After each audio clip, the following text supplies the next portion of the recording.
I'm Ward Blackwell, and welcome to Front Street 411.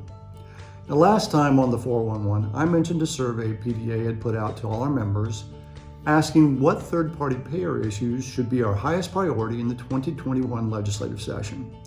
Now, if you haven't responded, there is still time, and we would really like to hear from you. But it's not the only thing that PDA is doing when it comes to third-party payer issues. In fact, we recently held a series of virtual meetings with United Concordia and Delta Dental to get in the weeds on a few things like stagnant reimbursement rates and getting reimbursed for PPE, network leasing, similar issues of vital concern to us. Now, the early indications are that this strategy of engagement and communication could lead PDA to being able to offer more and better information and tips on how to deal with dental insurers. So stay tuned. Now, since it's 2020, pretty much have to talk pandemic. And it's interesting, as the pandemic has evolved, so have the questions that we've been getting from our members.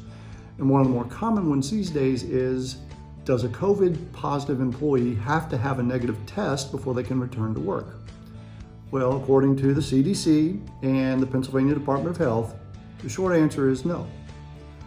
Now, you might think that going back to work without a negative test would mean you have to go do some really crazy PPE or crazy infection control procedures, kind of like this.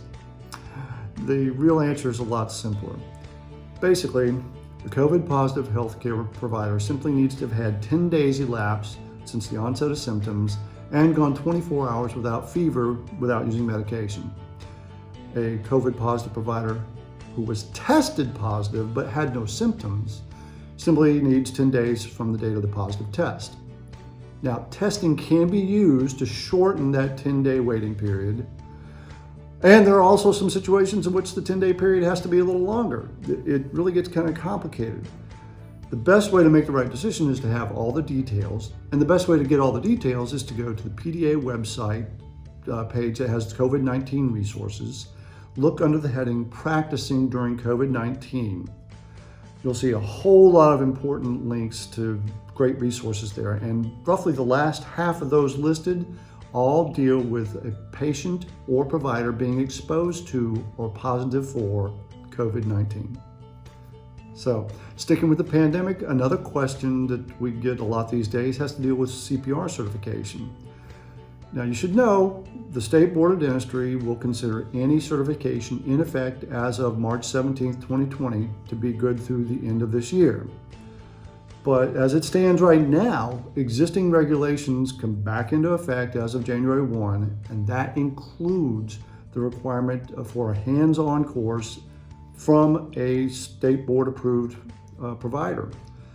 Now, we really expect that there's going to be some change to that, and that there'll be an extension of the loosening of the rules, if you will, but it hasn't happened yet. But PDA is regularly checking with the Department of State, and we will let you know absolutely as soon as we know something. So that is it for this week's Front Street 411. Catch you next time.